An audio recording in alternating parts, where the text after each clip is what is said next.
Welcome to Speaking of Love, the podcast, with your host, Latoya. This podcast was created as a platform for spreading love.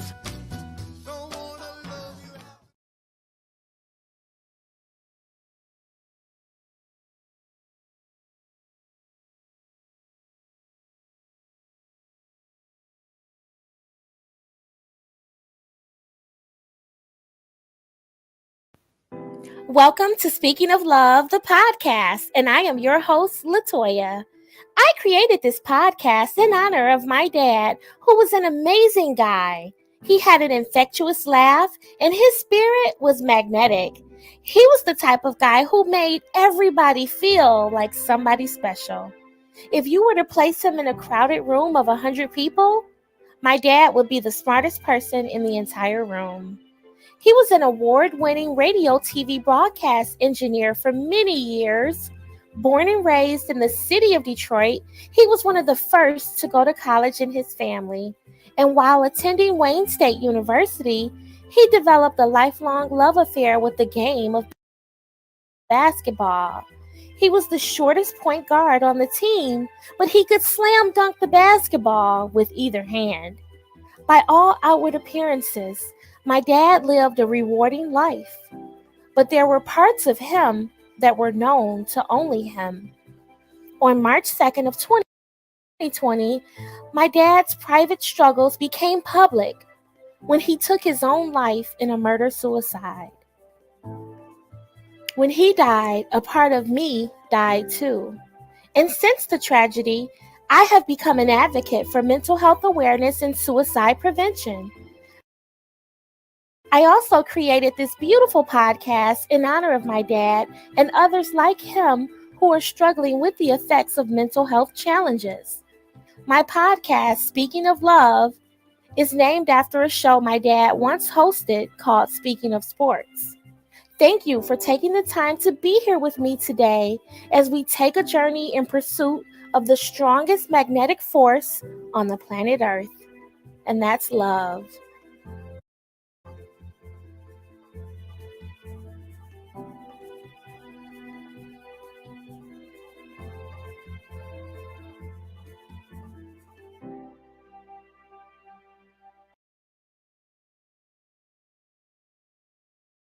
My name is Latoya Bond, and I have a podcast called Speaking of Love.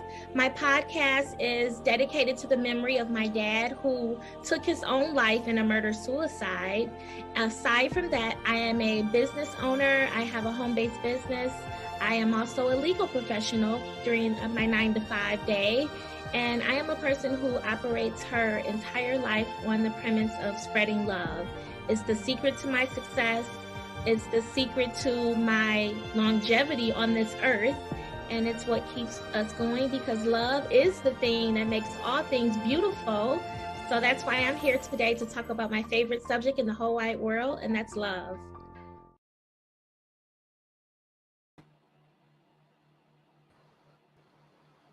Hello, everyone, and welcome to Speaking of Love, the podcast. I'm so happy to be here today. I have a beautiful young lady here by the name of Partney. My daughter's name is Crystal, and she spells it the exact same way. So I'm so happy to have you here today, Crystal. How are you, and where are you from? Well, thank you so much for having me on, Latoya. I am born and raised here in Utah, and so me and my family live here currently, and yeah, that's where I'm from. What else? How am I? I am just so thrilled to be on your podcast today, and what an honor that is. So just thank you from the bottom of my heart. Well, thank you, Crystal. We're here today. As you all know, September is Suicide Awareness and Prevention Month, and Crystal has a very deeply moving journey that she's going to share with us today on the subject of suicide. But before she does that, I want to introduce you to Crystal. Crystal Partney is a best-selling author, speaker, grief coach, podcast host. The name of her podcast is You Are Loved. Let me say that again. You Are Loved is the name of her podcast. She's also the founder of Shattering Hope An Owl and Thistle. The day before her birthday in 2019 would be the day that changed her life forever. Little did Crystal know she would receive devastating news that her sister Gina had taken her own life that morning. She needed to begin healing after this tragedy. Shortly after her sister's passing, she felt compelled to help others experiencing a similar journey as hers. Know that there is always hope and that you don't have to begin your journey towards healing alone. Crystal Partney is here for you. Thank you, Crystal. You're welcome. So, talk to me a little bit about your sister, Gina. Tell us about Gina. What type of person was she? Oh my goodness. Gina was this ball of light. She was this person that had a fiery personality. I laugh because I remembered of we actually worked for our family business, and I had a coworker say to me, like, she's just like the Energizer Bunny. She just goes, goes. And I'm like, yes, that's a beautiful visualization to describe Gina. She just was constantly on the go, loved people, always doing like thoughtful things, and just this ball of energy that she was just the fire that everybody was so drawn to, and she was just such a beautiful person. So, are you her big sister or a little sister? No, she was actually my oldest sister. So it's me and I have another sister, but she was my oldest sister. Okay. So, how old was she at the time of her passing? She had just turned 42. Okay. So And I'm the youngest of 8. I Yeah. see. Wow, that's a big family, 8. Yeah. So I want to let our audience know, I want to give a trigger warning because we're going to be discussing a very sensitive subject, which is the subject of suicide. So if you're triggered by this, or if you need to take a few minutes to cut the broadcast off and take care of yourself, please do so. You can always come back later and watch this if you want. But we are going to be discussing issues that are very emotional, and they can bring up trauma or past hurt or anything that bothers you in the field of grief and suicide loss. So please know that we're here to help you, and we don't want you to feel uncomfortable. So if you do, you're more than welcome to just take a few minutes for yourself. So back to you, Crystal. The day of the tragedy, what was your day like? Was it a typical day? Did you have any? Did you have a feeling that something wasn't right? Well, the day started out like any other. I was literally in my senior year of college. I had about 1 month left before I was able to graduate. And as you said in the introduction so beautifully, it was the day before my birthday. And so when I got the call from my mom that morning, it was about noon when I received the devastating news. I thought, because we had talked pretty frequently, almost, I would say every day, if not every other day, we would talk. And so having her call wasn't unusual, but I could immediately sense that something was wrong. And she then proceeded to tell me that my sister had taken her life that morning. Hmm. As you can absolutely imagine, I was heartbroken and devastated, and really left asking myself, what do I do now? Like this, I knew that my sister was struggling. I didn't know the depth of her pain. And that's what was really the most crushing to me, was understanding the depth of her pain. And I really thought, and I'm not the only one, my whole family thought that we were turning a corner for the better, that she was being her usual bubbly self and experiencing tremendous loss in her own life. But we really thought that she was getting the help that she had needed at that time of her passing. Okay, so were there any warning signs, or was there a mental health crisis that she was going through? How did you know that she was getting better? Yes. So she had recently been divorced after, years of being married. I want to say it was like 22 years of being married. And her children were older and they wanted to live with their dad full time. And so that was just a really big struggle for my sister, as you can imagine, as Mhm. mothers having to have your children decide which parent they want to live with, and even the just the heartbreak of going through a divorce and having that stigma Mhm. associated with your life, and having that become part of who you are now, and having to find yourself again after that. And so we we thought that she was turning that corner for the better, and she was seeking counseling, and she was going to counseling and therapy, and we were keeping a very close eye on her, to say the least. And she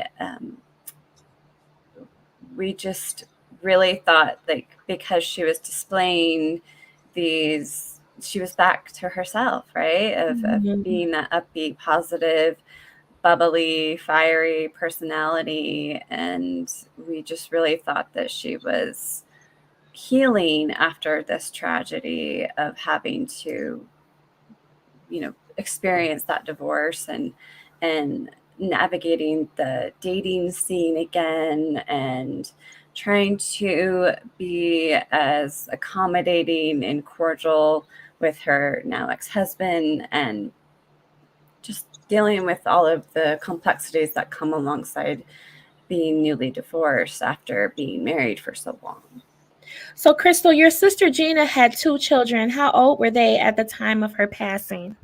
She has three, actually. And so they were fairly young. I would say they were really they were probably young adults. I would say graduating high school. One was entering college, and her youngest was she wasn't in high school yet. So really Mhm. fairly young.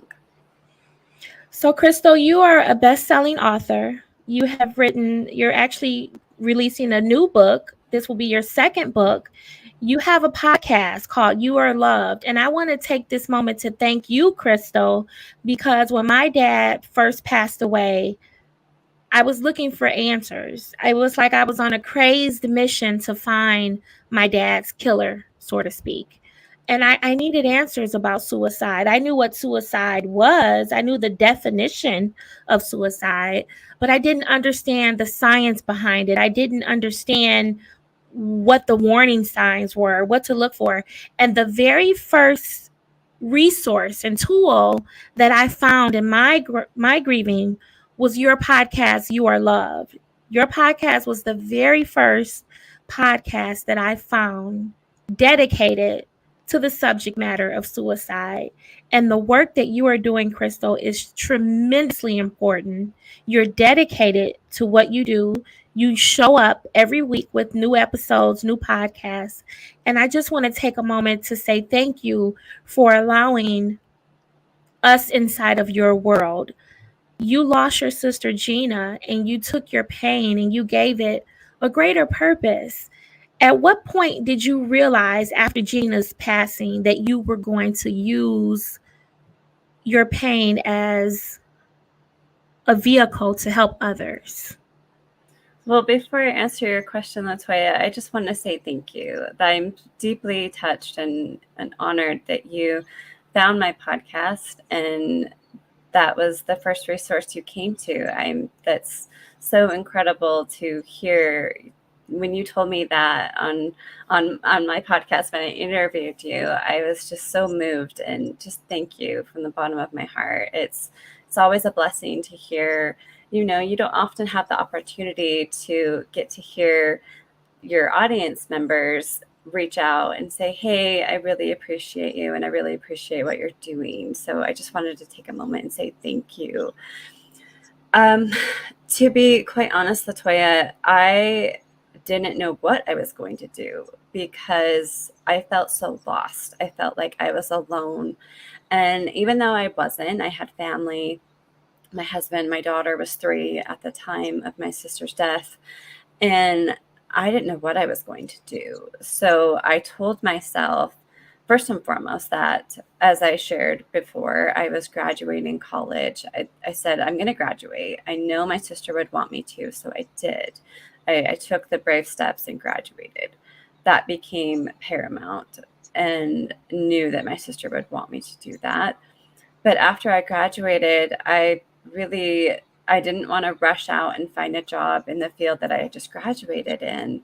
I wanted to take a year off and just begin that healing process. I didn't know what it looked like because this was an entirely different area that I didn't know how to handle because no, I'm not a stranger to loss and to lose someone that I love. But it was new territory for me in experiencing our first suicide. And I just pray that it's the last, quite honestly. And I told myself I was going to take that year off. And so throughout that year, though, I kept getting this prompting on my heart to help other people that are experiencing loss by suicide. I didn't know how that was going to look. I didn't know what I was going to do.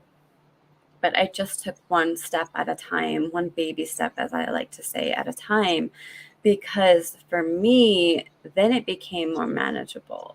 If I had to look at it in a year's time, or if I had to look at it even 6 months or even 2 months down the line, I couldn't function. I had to take it 30 days at a time. And that's really where this journal that I wrote as that 30-day increment became so needed. Was I just told myself just 30 days, Crystal, like let's just focus one day at a time and be able to process my grief throughout those 30 days became just vastly healing for my spirit, healing for everything that I needed and to focus in on, because otherwise, like I said, it would just be too overwhelming and I would just get so heavy and weighted down by the loss. Yeah. You know, Crystal, we're coming off of the brinks of the anniversary of the September 11th tragedy. And I don't know the exact number, but I know over 3,000 people perished that day with the September 11th tragedy. And in the United States alone, last year, it is estimated that 48,000 people died by suicide. So when you look at the numbers, that's almost 10 times the amount of people who died on September 11th. Actually, it's more than 10 times the amount. And, you know, the numbers are increasing with each year. You know, last year was 48,000, I believe. The year prior to that, it was 47,000. Suicide is a very serious subject, and the numbers are not decreasing the way we want them to. If there's someone watching right now, Crystal, who is ready to just put an end to their lives, they're tired, they've had enough, they want to just end their pain, what advice would you give them to hold on a little bit longer, Crystal? The only thing that I would suggest and invite someone to consider is to find a reason why. What is your reason for staying? And you only need one. And that the good news about hope is that you only need a sliver of it. And I know that might sound a little cliche. I know that might sound a little cheesy, but it's the truth. For me, I really had to forgive myself, forgive my sister. And I had to get to that point where I had to say, I no longer want this pain to continue. I think the speaking from my own experience, when I found myself in those dark moments, and to be quite honest, Latoya, I still find myself in those moments from time to time. When I'm in that dark place, I have to literally ask myself, what is one thing that I can do to shift the energy in my spirit? What's something that makes me laugh? What's something that brings me joy? And if I have nothing, I just look around and I look at, for example, their nights were really hard for me. And I'm sure it is hard for most people when they lose a loved one to suicide. But when I would find myself having flashbacks or even nightmares, I would start counting down, right? I would look up and pick something in the room. Oftentimes I had my dog with me or my dogs with me. So I would look at my dogs and I would just start counting backwards from 10. And it would bring myself back into the present moment. And for me, that really just altered it just a little bit. It wasn't like this huge transformation for me, but it was allowed me to come back and be present and no longer carry that pain. And I know that it might sound a little cliche, but it's the truth. Like that was the glimmer of hope that I needed in that moment. So if you do find yourself in that dark place and you're saying, I just don't want to be here anymore. I don't know that there are people that are looking to you right now for their hope, and to not lose sight of that, because it's easy to get stuck in that day-to-day, that cycle of, well, nobody cares. And yes, they do. Yes, they do. Please stay. You have no idea. Oftentimes we don't know until they say something like, hey, I'm just really concerned about you, or you don't know this, but I look up to you. And so oftentimes it's these silent battles that nobody hears about, that people around you, people in your life, they love you and they want you to know how much you matter. Thank you for sharing that, Crystal. So going back to your podcast, You Are Loved. For obvious reasons, you want people to know that they are loved. But aside from that, what inspired you to title your podcast You Are Loved, and explain to our audience the mission behind your podcast?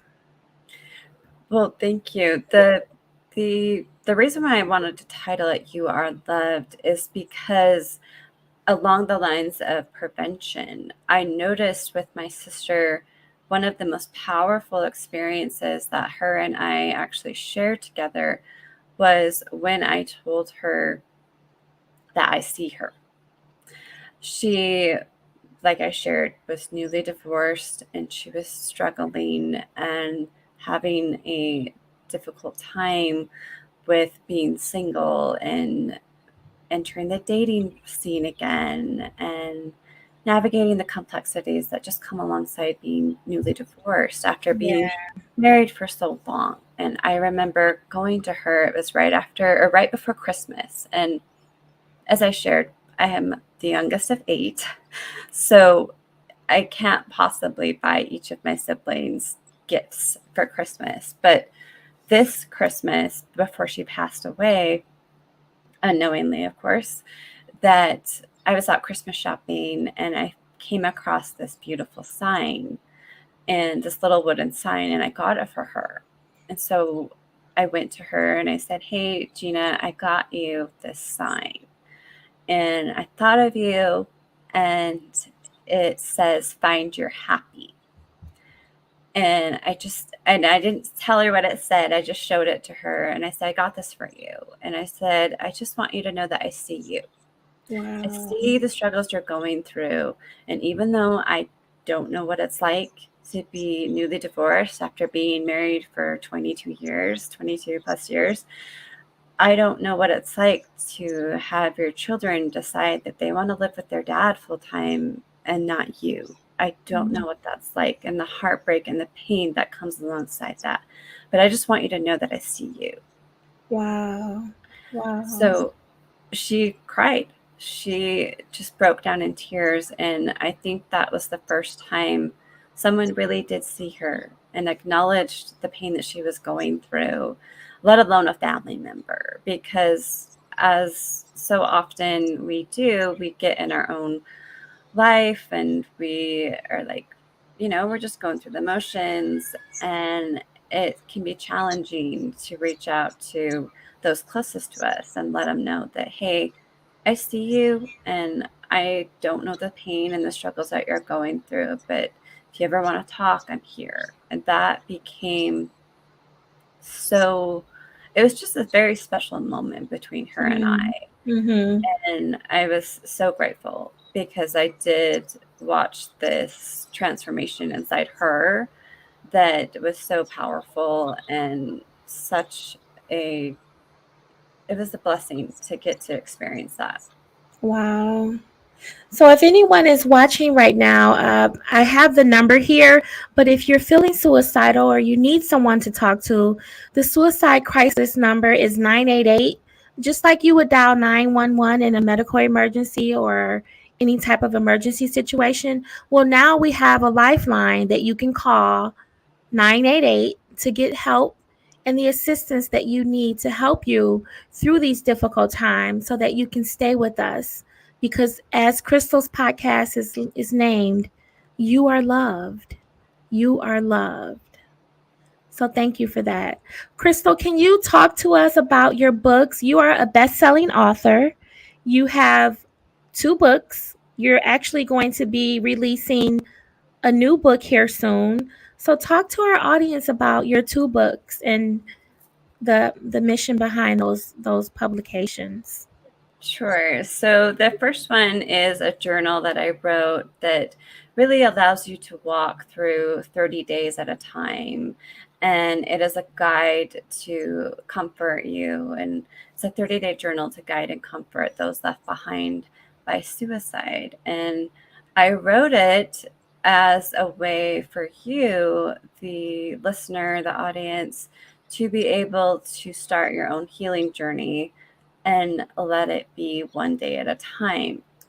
Because as I mentioned, thinking past those 30 days, beyond not just the first 30 days, of course, but beyond, whenever I needed that encouragement and that reminder that I am loved, that I could pick up this journal and do the journal promptings that are suggested inside of it.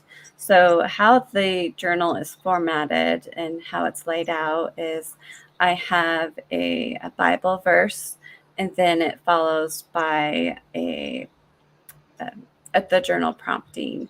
And I explain why I chose that particular day, why I chose that particular suggestion for the journal prompting.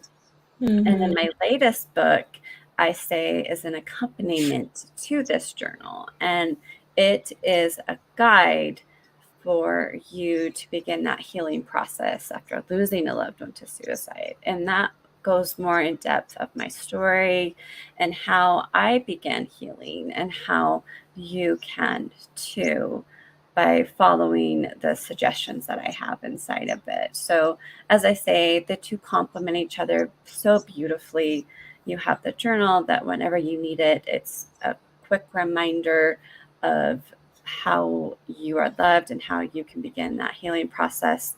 And then you have the guide, my latest book, that will walk you and be able to start that healing journey for yourself. So how do we purchase a copy of either of the books, Crystal? Is it on Amazon? Yes. So the latest book comes out on the 29th of this month of September.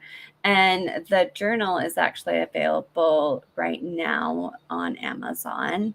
If you would like a hardcover copy, you can reach out to me directly. I don't have that available on Amazon, but the Kindle, of course, version is available on Amazon. Oh, wonderful. And how do we reach out to you, Crystal? What's your contact information? You can just reach out to me on social media. I think that's probably going to be the best way. You can find me at Scattering Hope, and you can find me across social media that way. Okay, wonderful. So, Crystal, I look at you and you exude so much strength and courage. The work that you're doing is tremendous, it's needed. You definitely have honored your sister Gina in the most poignant way. And as a suicide loss survivor, where did your strength come from? It's a beautiful question. I think that my strength comes from and reminds me that I am loved, that my Mm. sister is, I joke, my sister, I always joke with her. I said, you can hang out with me anytime you want. I'm kind of boring, but you're more than welcome to hang out with me. So I really draw it from my sister. And it is such an honor to be the voice that I felt that she didn't have in the end.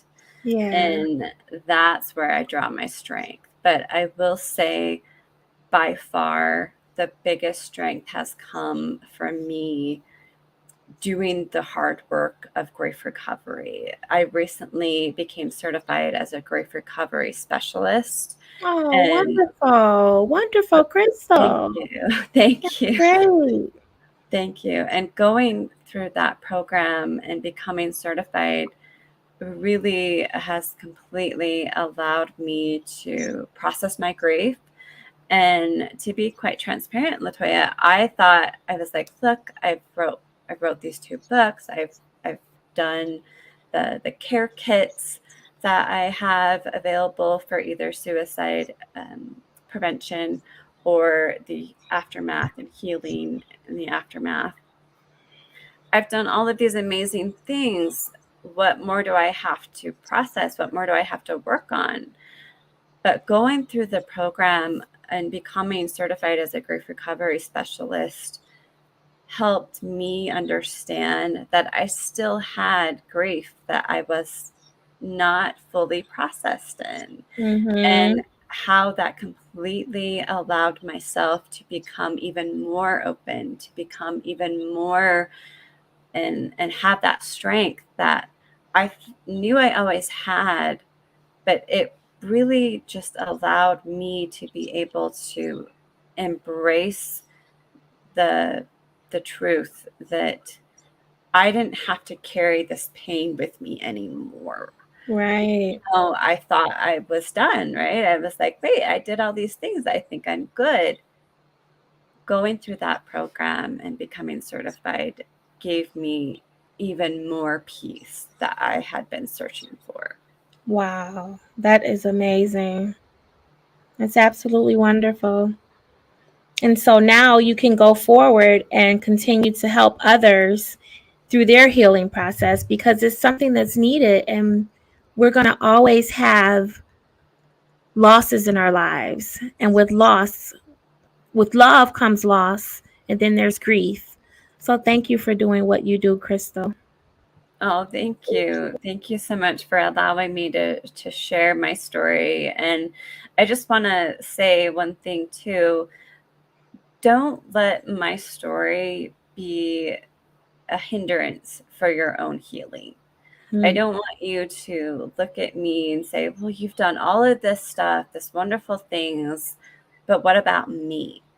If you can take anything from my story, I want you to know that you can do it too. Your story is going to look different because it's your story. It's yours. It's not mine.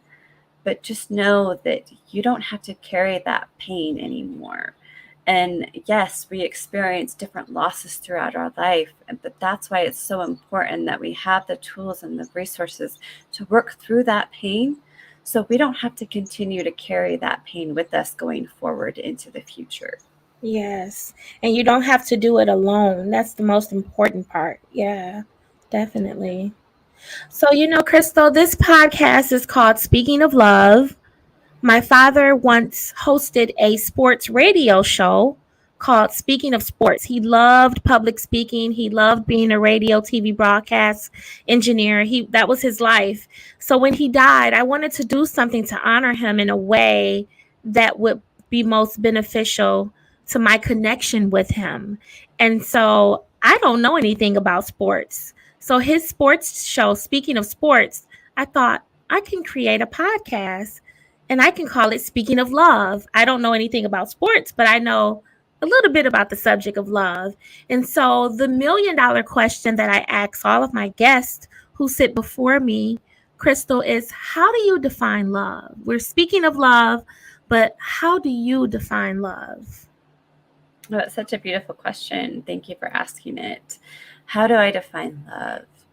I define love in that I feel that there are so many ways in which I feel loved and know that I am loved. So when I wake up in the morning, in so many ways that I can show love and be loved, I think one of the most beautiful ways that I can feel loved, and speaking of loved, is to show myself that I am loved and have little reminders of how I am loved and how I can show myself love throughout the day and throughout our home.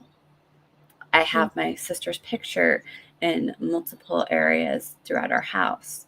I have even my dad's picture in our kitchen. There's different mementos, reminders of others that have died throughout our home. And I'm constantly talking about my sister. I'm constantly talking about, hey, I love you. I'm saying I love you to my children. I am showing that I love them through little tiny things, through little gestures. I'm showing myself love by making sure that I'm staying hydrated. I'm showing myself love through how I hold myself and how I am showing up in the world, how I am working through my grief, right? Being able to work through that pain and know that it's a journey that is going to continue as you evolve, as you continue to process that pain and be able to put that pain down. So knowing that you're not having to carry it forward. Wow, that's amazing. Thank you so much for being here with us today, Crystal, on my podcast, Speaking of Love. If anyone is interested in reaching out to Crystal, you can reach out to her through her social media, Shattering Hope. You can also Google her, Crystal Partney. That's Crystal is her first name.